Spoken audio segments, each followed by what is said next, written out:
Oi pessoal, tudo bom? Sou o Theo Ruprecht, eu sou editor da revista Saúde e a gente está aqui em mais um episódio do podcast Detetives da Saúde, que é o podcast que ajuda você a separar o joio do trigo, a fake das news nas notícias de saúde. A gente fala muito sobre bem-estar, saúde, atividade física, alimentação, é muita coisa aqui.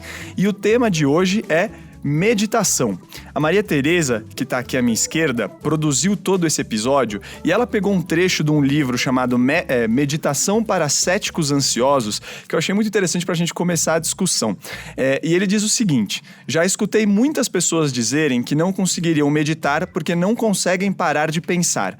Nunca é demais repetir. O objetivo não é esvaziar, mas concentrar a mente. E sempre que se pegar distraído, começar tudo de novo. Na meditação, perder-se em divagações e recomeçar não é fracassar, é ter sucesso. Eu achei esse trecho muito interessante, mas gostaria que, na verdade, outra convidada aqui desse episódio do podcast falasse sobre ele, sobre o que é exatamente meditação. A gente está aqui com a Elisa Kozaza, ela é bióloga, pesquisadora do Instituto do Cérebro do Hospital Israelita Albert Einstein e professora titular do Programa Acadêmico em Ciências da Saúde da Sociedade Beneficente Israelita Brasileira. Tudo bem, professora Elisa? Tudo bom, Theo? Tudo bom, Maria?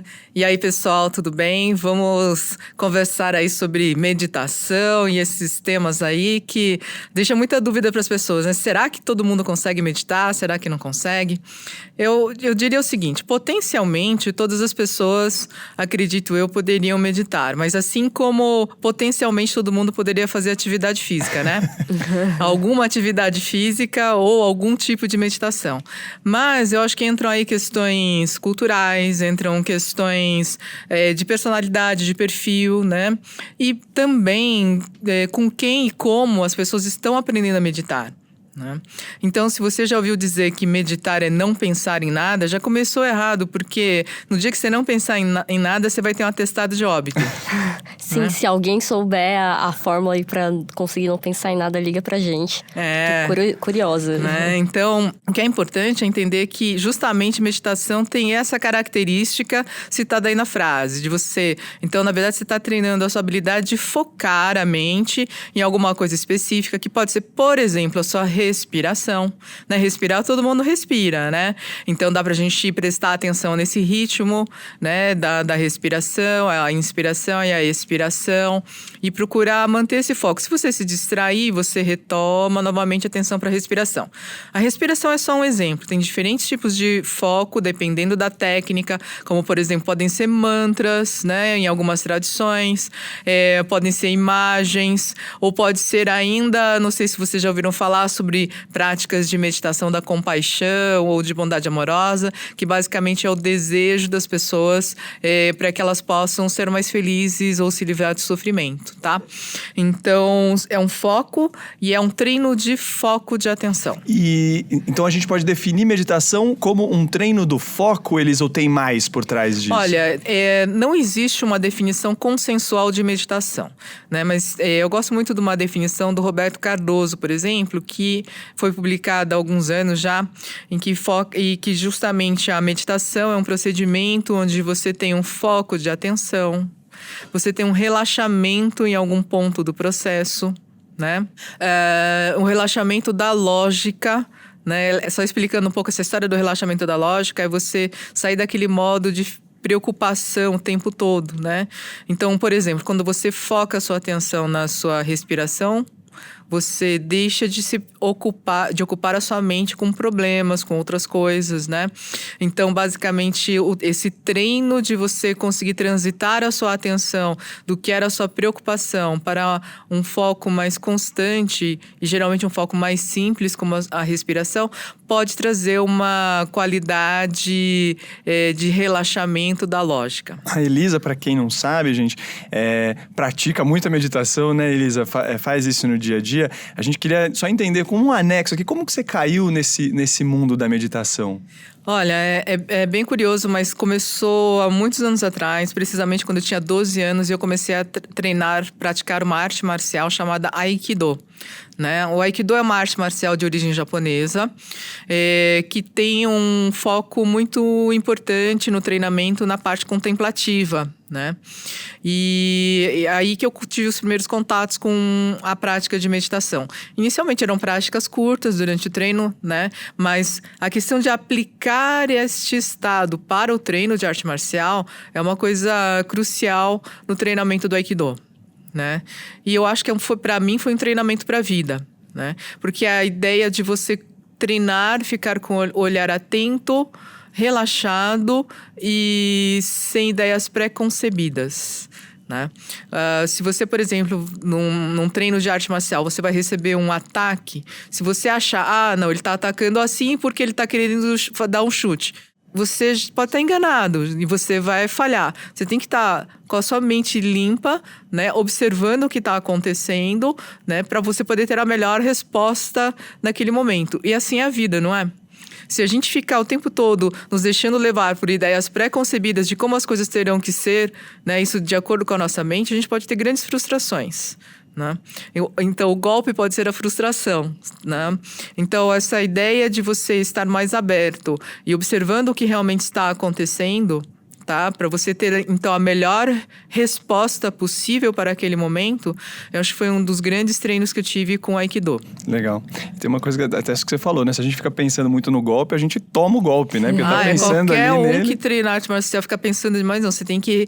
E aí você fica num estado de tensão que paralisa a velocidade do seu músculo, da resposta muscular, né?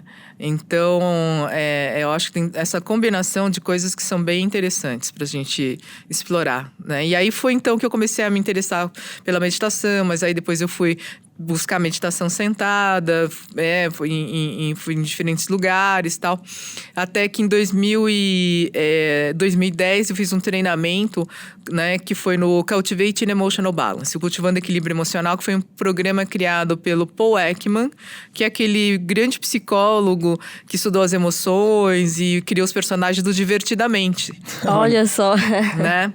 E ele e o Alan Wallace, que é um dos grandes professores no Ocidente de meditação, os dois criaram esse programa, o Cultivating Emotional Balance, e eu fui fazer o primeiro treinamento de professores que eles lançaram, que foi na Tailândia. Então eu fiquei num retiro quase 6 semanas, aprendendo então a cultivar o equilíbrio emocional. Olha, e você trouxe isso para a ciência, né, Elisa, em dado momento, né? Isso, eu trouxe para a ciência, isso foi antes de 2010. Em 99, quando eu entrei no doutorado, né, a gente começou o meu orientador na época era o José Roberto Leite, professor lá da Unifesp, né? Ele teve uma cabeça muito aberta de aceitar a ideia da gente estudar meditação. Imagina naquela época, né? Até onde eu sei, acho que é o primeiro estudo em meditação numa escola médica, né? Na época lá na Unifesp, que explorou os efeitos da meditação para indivíduos com queixas de ansiedade e depressão. Né? A gente estudou uma técnica chamada Siddha Samadhi Yoga, que é muito conhecida lá na Índia. E a gente viu os benefícios, então, para a redução desses sintomas de ansiedade e de depressão. Então, foi lá em 99 que eu comecei a entrar nessa área. Vai fazer 20 anos já, tá hein? Vendo? Fez 20 anos já. Episódio especial 20 anos. Episódio especial 20 anos de estudos em meditação. Uma coisa que, só para arrematar ainda, de conhecer a meditação, Elisa, que essa é uma prática antiga, ligada ao budismo, me corrija se eu estiver enganado, tá. Mas que muitas vezes as pessoas ligam à religiosidade. Até agora a gente não falou tanto disso. A meditação tem esse componente ou esse componente não é obrigatório? Como é que a gente incorpora isso? Olha, a meditação ela não é só do budismo, né? Tem no hinduísmo, até no catolicismo também. Hoje em dia a gente tem vários centros de meditação cristã, inclusive no Brasil, né? E uma vez eu li um livro do antropólogo, o Johnson, que falava justamente que a meditação deve ter surgido ainda na época das cavernas. Principalmente quando as pessoas, os homo sapiens, se sentavam ao redor da fogueira, né? E começaram, então, a focar a sua atenção na fogueira, a entrar no estado alterado de consciência, né? Então, as primeiras práticas meditativas devem ter começado ali. Olha só. Caramba. E eu achei interessante até... Eu falei Homo sapiens, mas vai saber se os neandertais, outros também, né? Não ficar contemplando. Se eles sabiam meditar, por que a gente não consegue aprender, né? É que eu achei interessante que justamente na sua prática da meditação, justamente não começou com a religião, começou com uma arte marcial. Então, isso. Não tá ligado só à religiosidade. Isso. Aliás, se a gente vai assistir os filmes de Kung Fu, né? Aquelas coisas do mestre, do discípulo, tal. A arte marcial tem no seu coração, assim, muito dessa parte contemplativa que leva ao desenvolvimento de respeito, de atenção, de disciplina, né? E não é como muitas vezes as pessoas acham, eu vou aprender arte marcial para brigar na rua. Se você fizer isso, é um caminho bem torto, né? Tradicionalmente, a arte marcial começa pelo básico, respeito a si mesmo e respeito ao próximo. Bacana. Bom, tem também, né, Maria recuperou aqui umas reportagens que tá muito em voga falar de mindfulness hoje em dia, né? E, de novo, para diferenciar ou para entender o que é, Elisa, como que a gente coloca o mindfulness nesse debate? Ele é uma meditação, não é? Tá. Então, na verdade, o termo mindfulness, ele foi trazido para o Ocidente como uma tradução de um termo que é sati, né? E que quer dizer, basicamente, lembrar-se sempre do objeto da sua atenção, né?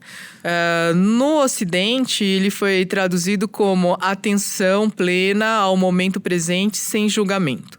O elemento não julgamento não está presente vamos dizer assim, na sua raiz tradicional, né? Mas a gente até pode entender que essa história do não julgamento veio talvez para tentar ajudar os ocidentais a entender que não é para ficar o tempo todo se pegando num pensamento e pensando isso é bom, isso é ruim, né? Durante a prática. Mas isso não é componente e também não é para as pessoas entenderem que não é para julgar as coisas. A gente, muito pelo contrário, né? Tradicionalmente, as práticas meditativas, elas têm um papel de aumentar o nível de clareza mental. Discernimento, portanto. Né? Talvez não julgamento no sentido do cotidiano, mas deixar a sua mente hábil para discernir o que é o melhor. Né? As melhores ações, as ações mais éticas, as ações mais benéficas. E também mindfulness, como foram criados os programas de mindfulness que envolvem meditação, práticas meditativas, então também criou-se uma certa dúvida, né? Então, mindfulness é um programa ou é uma meditação? Então, na verdade, depende do contexto em que o termo mindfulness é utilizado no Ocidente. Às vezes, ele se refere a um programa de meditação, às vezes se refere a algumas práticas meditativas e também, às vezes, se refere a um estado ou um traço. Vou explicar. Algumas pessoas podem usar o termo mindfulness para se referir olha, aquela pessoa, ela é mais consciente nas coisas que ela está fazendo. Entendi. Ou você está mais consciente ou mais atento para, né? Então, realmente criou-se uma confusão do que é mindfulness, porque este termo, resumindo, pode ser utilizado em diferentes contextos. Então, principalmente em ciência, é muito importante deixar claro em que contexto você está utilizando no artigo científico que está estudando ou utilizando o termo mindfulness. Legal. E também tem a questão de depende onde ele é aplicado, né? Que a gente tem até o livro que foi publicado pela Saúde sobre o mindfulness na alimentação, na atenção plena quando você está comendo. Então, não é só com a pessoa em si, pode ser em áreas da vida dela, né? Também. Isso. Então, assim, o termo tem sido utilizado em diferentes contextos, né? Mas o pano de fundo é o mesmo. Tá? Então, você pode ter mindful eating, que é para você comer consciente, mindfulness, sei lá, walking, e assim vai, né? E andando e tal.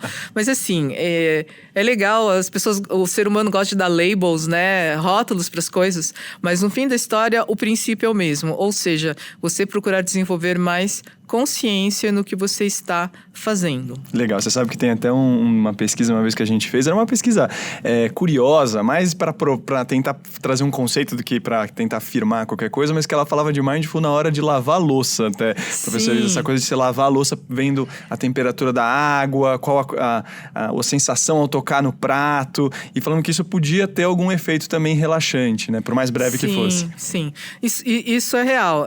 Agora, Vamos entender que relaxamento pode ser uma consequência do processo, mas não é o objetivo em si. Né? Legal.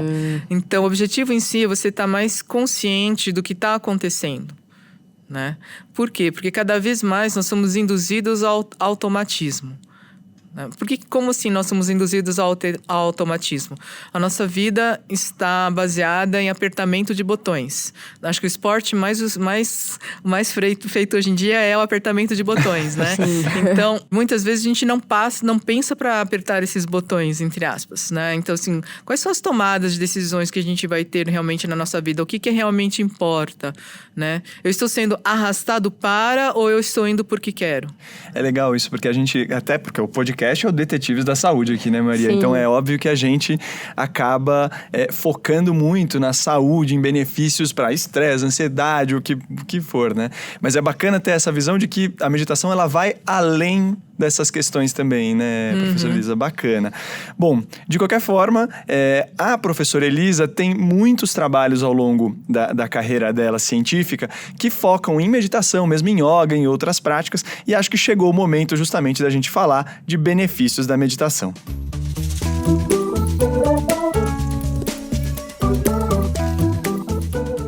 Bom, gente, teve uma outra reportagem recuperada aqui pela Maria Tereza, essa da Super Interessante, a revista Super Interessante, de setembro de 2018. Tá no site deles isso, né? E em um momento eles citavam, professora Elisa, que o neurocientista Richard Davidson, da Universidade de Wisconsin, ele investigou o cérebro de um monge budista que tinha décadas de experiência em mindfulness, né? Aquela coisa que a gente tinha falado. E o pesquisador conseguiu meio que mapear a atividade neural desse monge e identificou que a meditação proporciona uma maior ativação do córtex pré-frontal esquerdo, algo que acontece quando temos menos pensamentos negativos e estamos felizes, segundo essa reportagem. Parece que esse monge, como é que é o nome dele? O Matthieu Ricard, exato, foi colocado como o homem mais feliz da Terra, foi pela imprensa internacional. Claro que isso sempre tem essa conotação, entre aspas, sensacionalista, mas achei interessante de pegar essa expressão que foi atribuída a ele, né? Bom, o que a gente pode dizer, professora Elisa, do ponto de vista desse avanço da ciência com a meditação, né? Uma prática que é milenar, mas que tem caído nas graças da ciência, entre aspas. Então, só esclarecendo, o Matthieu Ricard, que é um monge, ele não é mindfulness o que ele treinou. Tá? Ele tem toda uma formação monástica que envolve diferentes tipos de meditação, estudos de textos clássicos. Então, assim, o que ele atinge, o estado que ele atingiu, não é o resultado de uma única prática. Perfeito. Tá? Então, a questão é muito mais interessante, na verdade, e complexa, né? A forma como ele tem esse domínio sobre atividade do cérebro, etc., isso é bastante... Eu tive a oportunidade de conhecer tanto o Davidson quanto o Matthieu, né? Legal. Porque ambos são membros do Mind and Life Institute, né? Que basicamente é a instituição que desde o final dos anos 80 vem promovendo esse encontro entre contemplativos, né, monges de importantes tradições com pesquisadores das mais importantes universidades, né? O Richard Davidson, muito antes de ele começar a estudar meditação, ele é conhecido como um grande neurocientista na área de emoções. Inclusive, foi ele que criou o termo Affective Neuroscience, a neurociência afetiva ou das emoções, né? E o Matthieu Ricard, ele tem um papel bem importante, porque não sei se vocês sabiam, mas ele é um PhD em biologia molecular. Antes de se tornar monge. E o orientador dele no Instituto Pasteur foi um prêmio Nobel. Nossa, haja tempo e meditação para conseguir produzir tanto, né, com o tempo. Né? E assim, ele se tornou monge depois de terminar o doutorado, e ele é um fotógrafo muito conhecido. Ele tem, capa de National Geographic com foto dele, assim, uma coisa incrível, né? Mil utilidades. E enfim. E essa história do avanço da ciência vem, então, dessa história, principalmente a partir do Mind and Life. Tem outros estudos importantes, claro, nos anos 70, 80, mas eu acho que essa instituição vem contribuir muito para a melhora da qualidade dos estudos nesta área, né? O que acontece no cérebro quando a gente medita, professora? Então, aí vem uma resposta que depende de que tipo de meditação, do seu tempo de prática, né? Então, hoje em dia não dá para dizer, olha só, tá vendo esse padrão de onda cerebral? Ele tá meditando, né? Então, depende de que prática, depende qual o estilo de meditação. Então, isso não é tão simples, mas basicamente, de uma forma mais geral, global, a gente pode dizer que áreas como o córtex pré-frontal, ligadas à atenção, funções executivas do cérebro, estão sendo ativadas, assim como áreas que refletem no aumento da consciência corporal e das sensações, como a ínsula, né? E também áreas ligadas ao sistema límbico, então a questão toda emocional, né? E a relação dessas áreas com áreas do córtex, de outras áreas do córtex cerebral que estão ligadas ao manejo das emoções, né? Ao melhor controle emocional, maior autoconsciência. Então, essas seria assim uma forma mais global, geral, de dizer como a meditação atua no cérebro. Bom, a professora Elisa, além de ser uma grandíssima conhecedora da área, ela alegrou muito ao time da Revista Saúde lá em 2013, quando ela foi finalista do Prêmio Saúde, com um trabalho super interessante que tocava em meditação, né, professora Elisa? Foi um trabalho que ela mostrou que cuidadores de pessoas com Alzheimer que praticavam yoga e meditação, eram acho que 3 vezes na semana, né, professora? Isso, meditação da compaixão, principalmente. Tá? Legal. E que cortaram pela metade a concentração de cortisol, que é um hormônio hoje muito ligado ao estresse. Quando a gente está abordando isso, essas questões, vamos dizer, psiquiátricas, por falta de palavra melhor, são de fato o ponto, quando a gente olha para a saúde, em que a meditação mais pode ajudar, professora? Olha, as práticas meditativas, elas têm sido bastante utilizadas em condições crônicas de saúde, como é o caso do cuidador de Alzheimer, né? Você pode imaginar o que é se tornar o cuidador familiar principal de um paciente com Alzheimer, né? Em especial numa família que não tem uma estrutura financeira para pagar um cuidador profissional. Tá?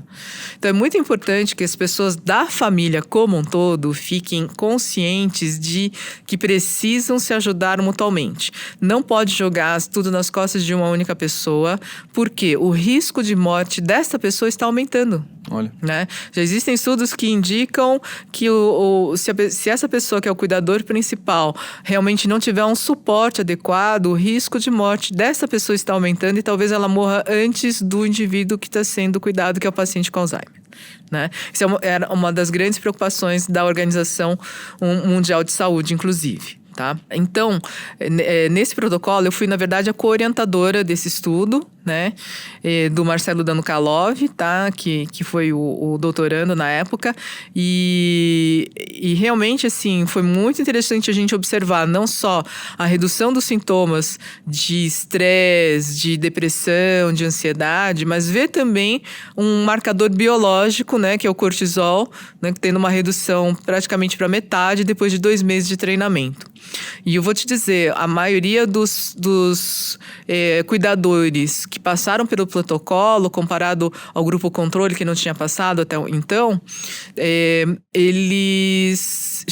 muitos deles chegaram a dizer que nem se percebiam mais estressados. Olha. Caramba. Olha só. O quanto o estresse tem a ver da maneira como você encara o problema, né?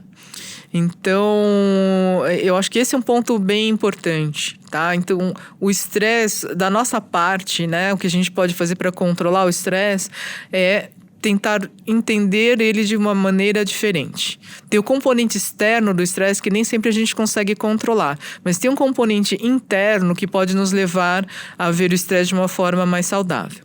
Isso não quer dizer que a gente deve aceitar o estresse como ele vem, né? Muito pelo contrário, acho que a gente tem que procurar fazer com que o meio externo também não seja favorável. Mas em alguns momentos isso não é possível. Então, pelo menos a gente tentar lidar internamente. Tá. Perfeito. Bom, então a gente falou aqui de estresse, mas hoje em dia a gente tem dados de altíssimos índices de ansiedade, de índices de depressão crescentes também em alguns locais. A meditação, ela pode entrar como parte de tratamento desse tipo de coisa também, professora Elisa? Isso, bem como você falou, entrar como parte de... né? Até o momento não vejo como substituir, em especial, né, um caso como depressão, né? Então, o que temos hoje, que parece ser bem interessante, são protocolos que envolvem terapia cognitivo-comportamental associados à meditação, né? E que tem acompanhamento do psiquiatra e que muitas vezes o indivíduo vai estar tomando medicamento, né? Existe um estigma com relação ao uso de medicação psiquiátrica, mas, gente, pode ser a melhor coisa que o indivíduo vai fazer estando doente. Legal. Sim. Tá? Isso é importante a gente frisar isso, porque o tanto de informação que tem na internet de gente que aparece do nada falando, não, porque eu faço meditação e aí melhorou minha depressão e não sei o quê. E indicando isso como se fosse o tratamento em si. Tipo, é só você meditar que você vai ser curado. E não é assim que funciona. Então, assim, talvez algumas pessoas tenham grandes benefícios, mas outras podem ter quase nada ou algumas pessoas vão ter algum benefício, né? Então, a gente não pode generalizar como a solução, né? Mas é algo que a pessoa que tem depressão pode fazer junto com buscar o tratamento medicamentoso, fazer atividade física. Atividade física, saiu um estudo há pouco tempo atrás indicando que praticar atividade física 35 minutos por dia pode ajudar a reduzir as recaídas em indivíduos que sofrem de depressão maior. Mas assim, junto com o tratamento psiquiátrico, sabe assim, é um pacote. É um componentezinho, né? Isso. Assim como a gente não tem a pílula mágica, a gente não tem a meditação mágica, não tem a atividade física mágica. Não, né? Sempre desconfie quando alguém promete mágica. Legal. Bom, aliás, Maria, conta pra gente, você também pratica meditação às vezes, né? Sim, a gente estava conversando sobre isso na produção do programa, que o Theo tava falando que pra ele a meditação... É mais complicado. E aí eu falei, pra mim é ótimo. Eu faço yoga e aí no final da aula, né, da prática, a gente sempre faz um período de meditação. Eu também faço meditação guiada para dormir. Quando eu tenho alguma crise de ansiedade, eu uso a meditação. Eu faço terapia e tal, mas é um instrumento também para me ajudar nesses momentos. E eu acho incrível como funciona e como o nosso corpo consegue diminuir a ansiedade e o estresse.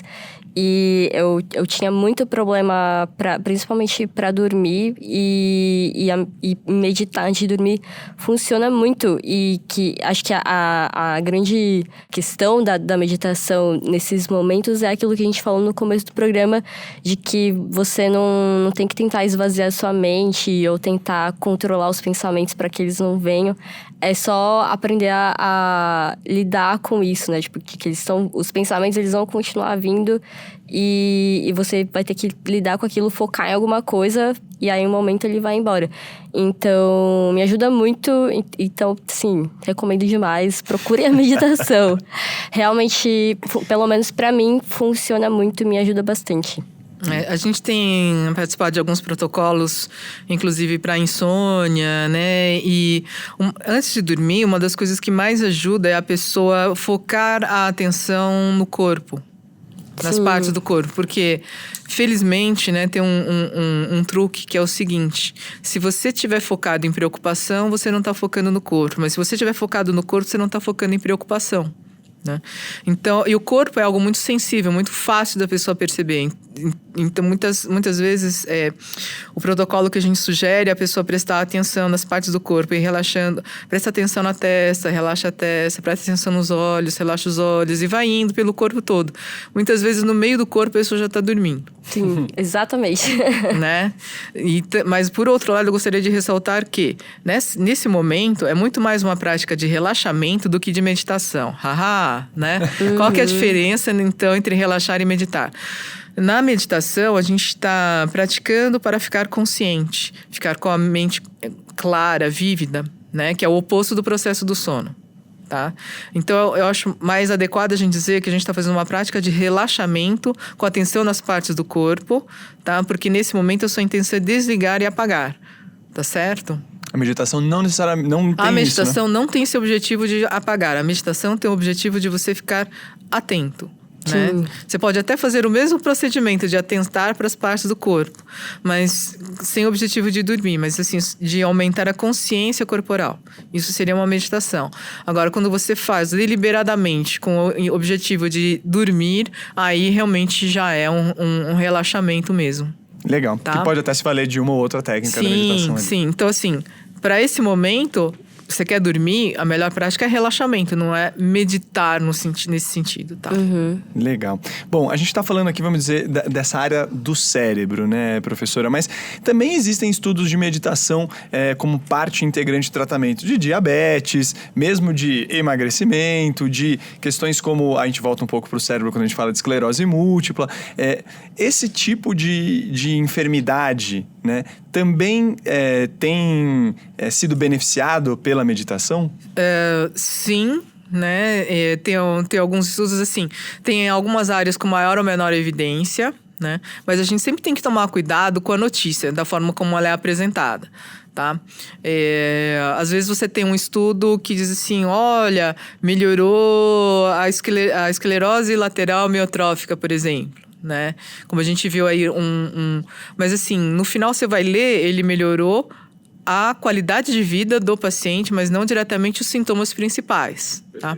É claro que melhorar a qualidade de vida já é muito quando a gente fala em doença crônica, mas a gente tem que ficar atento para não achar que vamos ter milagres acontecendo porque a pessoa fez alguma coisa do tipo uma meditação, tá? Vai ser benéfico? Muito provavelmente, mas não no sentido de uma cura. Né? Quando se fala em perda de peso, diabetes, etc., o processo basicamente é o aumento da consciência corporal e a consciência alimentar. Né? Então são esses os pontos. Em outras palavras, finalmente as pessoas estão percebendo que é importante a gente estar consciente do que está fazendo. Tempo para pensar aqui. Reflexão. Até você estava falando de cérebro, né? Sabe que você falou do Prêmio Saúde de 2003, mas em 2012 a gente também foi um dos 3 finalistas. Olha lá. E foi com estudos de meditação. Aí foi bem cérebro mesmo, né? Então, nesse estudo, a gente comparou indivíduos que meditavam há pelo menos 3 anos com indivíduos que não meditavam, né? E a gente submeteu eles num teste de atenção e controle inibitório, tá? E o que a gente observou, para nossa surpresa, apesar da maioria dos participantes dos 2 grupos terem um alto nível de escolaridade e tudo mais, o grupo que não meditava precisou recrutar mais áreas do cérebro para ter o mesmo desempenho na tarefa atencional. É como se quem não meditasse tivesse, então, que fazer mais esforço para manter a sua atenção na tarefa do que indivíduos que meditavam já há pelo menos 3 anos. Olha só, o que em tempos de produtividade é sempre uma boa notícia para trazer para as pessoas, né? Inclusive, o estudo foi publicado na época na melhor revista de neuroimagem, a Neuroimaging, numa edição especial sobre neuroergonomia. Né, falando sobre justamente o trabalho e o cérebro, enfim, foi bem interessante. Perfeito. Bom, acho que a gente conseguiu entender o quão amplo esse conceito da meditação pode entrar no universo da saúde. E acho que agora a gente vai entrar no meu momento de desabafo aqui, Maria, que é se a meditação é para todo mundo e, acima de tudo, como que a gente consegue começar.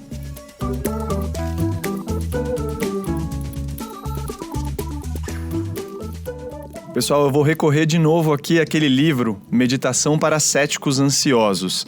Tem um trechinho, professora, que ele fala: ao contrário do que se acredita, para meditar não é preciso contorcer o corpo em posições impossíveis, se juntar a algum grupo ou usar roupas especiais. A meditação é mais ou menos como um esporte, há centenas de variedades. Meditação pode ser difícil, às vezes no início. É como ir à academia. Se você não estiver ofegante nem suando, é sinal de que não está fazendo direito. Essa é como eles definiram esse princípio da meditação. Aí, de novo, eu repito a pergunta, professora. Meditação pode ser para todo mundo ou tem gente que, olha, não é para ela, não vai se dar bem com aquilo? Como que a gente define isso? Eu acho que a comparação com a atividade física é ótima, né? Então, a atividade física faz bem para a saúde? Sim. Meditação faz bem para a saúde? Sim, né? Agora, existem suas limitações. Se a pessoa tiver, sei lá, fisicamente com um problema ortopédico, pode ser que naquele momento ela não consiga fazer. Assim como se a pessoa num dado momento ela estiver muito ansiosa, vamos dizer, uma ansiedade que precisa de um tratamento, é melhor ela começar o tratamento medicamentoso para ansiedade, para depois ela começar a incorporar a prática meditativa. Assim como durante uma crise de depressão não é um momento para começar a meditar. Geralmente, a recomendação de meditação, quando a gente pensa em depressão, é quando a pessoa está fora de crise e para prevenção de recaída, né? Até porque, se a pessoa já está deprimida, ela dificilmente vai conseguir se engajar numa nova atividade, né? E pode, inclusive, mesmo que ela engaje, ela pode entrar num processo de ruminação e não de meditação. Tá? Então, assim como pode haver limitações iniciais para uma atividade física, você pode ter limitações iniciais para a meditação.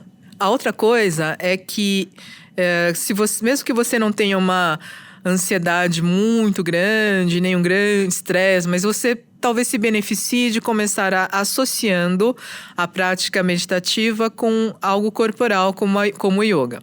Aliás, se você vai para o texto clássico mais conhecido do yoga, né, os Yoga Sutras de Patanjali, justamente você tem uma sequência de práticas antes de chegar na meditação sentada, né? E olha só que interessante, começa com ética. Olha só. Depois você vai para os exercícios físicos, as posturas físicas, os exercícios respiratórios, assim vai até que você chega na meditação sentada propriamente. Aí você vai falar, mas o que tem a ver ética com fazer meditação? Ora, se você desenvolve atitudes éticas no seu dia a dia, vai ficar muito mais fácil de você ficar mais consciente do que você está fazendo e menos preocupado com as suas ações não éticas. O que geralmente acaba deixando as pessoas em conflitos, em problemas, em enrascadas, foi ter tomado alguma atitude impensada, né?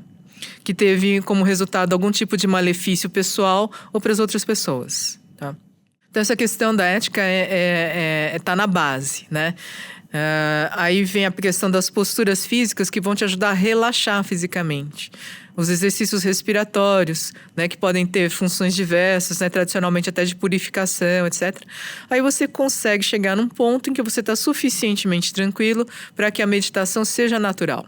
Olhando para o meu lado, tem uma coisa um pouco por aí. A gente tem uma noção, às vezes, professora, de uma meditação meio torta, né? Que você já começa justamente sentado ali em cima de uma montanha e não é por aí. Talvez o meu fracasso com a técnica, entre aspas, o fracasso, é justamente não ter tido preparo, entender que tem técnica, entender que tem etapas, Tem né? etapas, né? Tem pessoas que se beneficiam diretamente de sentar e meditar. Olha. Né? Inclusive em tradições como o budismo, etc., basicamente você vai e é treinado já direto na meditação sentada, né? O que pode ser muito bom para várias pessoas com perfil que se adaptam, se adequam, inclusive culturalmente, né? Vamos lembrar que sempre tem a questão cultural também. Tanto que eu conheço pessoas que gostam de meditar depois de ir para academia. Então, vai para academia, corre, faz suas atividades, toma um banho e aí a pessoa se sente muito bem para sentar e praticar a meditação. Parece que, saíram as tensões físicas, etc. A pessoa relaxou e está numa postura melhor para meditar. Tanto que uma das coisas que o Alan Wallace, por exemplo, que é um dos meus professores de meditação, ele comenta que para meditar tem 3 momentos, né? Você tem, primeiro, o relaxamento, depois a estabilidade, que é você conseguir ficar numa postura, e finalmente vem a meditação propriamente dita, que é a vivacidade ou a clareza mental, né? Então, se você conseguir relaxar e ter estabilidade, fica muito mais fácil de você ter esse estado meditativo propriamente, onde você vai se beneficiar mais desse estado de clareza mental. Sim, e uma dúvida que eu tenho, professora, é se para meditar você precisa estar necessariamente sentado, se é a postura oficial da meditação, mesmo que, beleza, você faça esses exercícios antes, e aí você, em algum momento, você tenha que estar nessa postura sentado, se dá para você meditar deitado, ou enfim, ou como, né, na questão do mindfulness, andando, lavando a louça, se tem isso. Então, vamos lá. Primeiro, vamos entender que, apesar de você poder estar consciente, até no estado meditativo lavando louça, isso não substitui a prática formal, né? Isso você conseguir lavar a louça em estado consciente, provavelmente é uma consequência de você conseguir estar mais tempo sentado, né? Sentado pode ser de perna cruzada numa almofada? Pode, mas pode ser numa cadeira se você não se adapta. Você pode meditar deitado? Sim, desde que você não esteja com sono. Né? Deitado é uma postura, inclusive tem uma postura em yoga chamada Shavasana, né? Sim. Ok? Que traduzindo é a postura do cadáver, né? Mas não se preocupe com o nome, né? É só uma referência da postura do corpo, que você fica deitado, né? Com os braços um pouco abertos, as pernas um pouco abertas, tá? E você, mantendo uma postura, fica mais fácil de você não dormir, né? Não é simplesmente se jogar numa postura de dormir, tá? Então é possível também fazer deitado, mas desde que você não esteja com sono, senão você vai dormir em vez de meditar. Como a gente já disse, você tem que buscar estar mais consciente, não menos consciente na meditação. E tem jeito... Bom, a gente falou que existem vários tipos de meditação. A questão é como uma pessoa, vamos dizer, acha a dela ou as dela. Como é que ela vai caminhando aí, professora? Para quem nunca meditou, né, uma possibilidade seria até começar com o aplicativo, né? Para a pessoa começar a experimentar. Será que é isso mesmo? Como é que é, né? Tem alguns aplicativos bacanas nesse sentido, né? A gente, inclusive, acabou de publicar um estudo avaliando... A gente participou do desenvolvimento do aplicativo, do conteúdo e principalmente do estudo, da validação do que realmente ele faz, né? E a gente acabou de publicar na Journal of Medical Internet Research, que é a melhor revista na área médica, de internet médica. E a gente vê que o aplicativo pode ser benéfico, sim. Legal. Né? Principalmente quando a pessoa está naquela dúvida, mas será que é para mim? Não é? Deixa eu experimentar um pouco, né? Mas, de novo, o aplicativo não substitui um bom professor de meditação. Aí depois vale a pena você ir buscar uma escola de meditação ou o yoga, como eu falei, né? Se você é do tipo que é muito tenso, né? Que tem tem insônia, dificuldade de dormir, a questão corporal é importante, que tal ir buscar, então, o yoga, tai chi, né? E eu vou te dizer uma coisa que para mim funciona muito. O surf. Eu adoro surfar. Olha só. Né? Eu vejo no surf uma prática contemplativa riquíssima, né? Porque para quem não surfa pode não entender num primeiro momento, mas o momento em que você está em cima da prancha durante uma hora é muito curto. A maior parte do tempo você está em contato com a água, está remando ou está simplesmente parado no que a gente chama de outside, né? Que é do lado de lá da arrebentação, simplesmente sentindo o balanço da onda, olhando para as ondas, né? E o surf, inclusive, ele tem sido recomendado até por médicos lá na França, enfim, não só na França. Agora como está virando um esporte olímpico, tem mais gente praticando, né? A gente vê pessoas das mais diferentes classes sociais, idades praticando, né? O que eu acho muito bom. A única limitação é a questão da praia, né? Mas, enfim, eu acho que é uma... Mas agora está começando a ter piscina de onda artificial, né? Eu acho que isso tende a ser uma grande tendência hoje em dia. E durante aquela disputa de onda ali também dá para ficar tranquila, professor? Ou ali às vezes tem que ficar mais tenso? Olha, eu acho que se você não está competindo, não costuma ser um grande problema. Né? Assim, até alguns atletas a gente tem dado uma assessoria, aí é uma outra questão, mas de qualquer modo o atleta também ele tem que conseguir controlar a ansiedade naquele momento, né? Acho que esse é o grande pulo do gato, você conseguir controlar a ansiedade sem se perder nela para você conseguir pegar a melhor onda, né? Você falou de aplicativo, eu esqueci de perguntar. Qual é o aplicativo que vocês testaram, professora? O aplicativo que nós testamos foi o Meditação Natura. Tá. Né? Que foi uma parceria, inclusive, com a Natura e com pesquisadores da Natura também, né? Então, foi uma experiência muito rica, muito, muito bacana. Mas tem vários aplicativos hoje no mercado também, né? Eu pergunto isso porque eu não sei se tem muita variação, né? Assim como você tem algumas áreas, há coisas boas e há coisas ruins. Mas, então, existem vários aplicativos hoje em dia que são confiáveis, entre aspas. Sim. Bom, na verdade, assim, como direi, pelo menos esse a gente testou. O grande problema hoje no mercado de aplicativos em saúde é você ter realmente avaliado se o aplicativo está fazendo aquilo que ele acha que está fazendo ou que os desenvolvedores acham que ele está fazendo, né? E isso não é pesquisa de mercado do tipo assim... joinha, 4 estrelinhas, 5 estrelinhas, né? Mas é realmente saber se é um aplicativo para meditação, ele está fazendo com que as pessoas estejam conseguindo ter os benefícios esperados na meditação. É um aplicativo de atividade física. As pessoas estão tendo os benefícios daquela atividade física, enfim, batimento cardíaco, sei lá, enfim, né? Sim, nós inclusive já gravamos um episódio aqui do Detetives da Saúde sobre aplicativos da saúde. Então, ouçam lá, procura aí que tá muito bom. E, aliás, puxando um pouco pro outro lado ainda na linha da provocação, professora Elisa, tem gente que se dá mal com meditação, que chega a não fazer bem.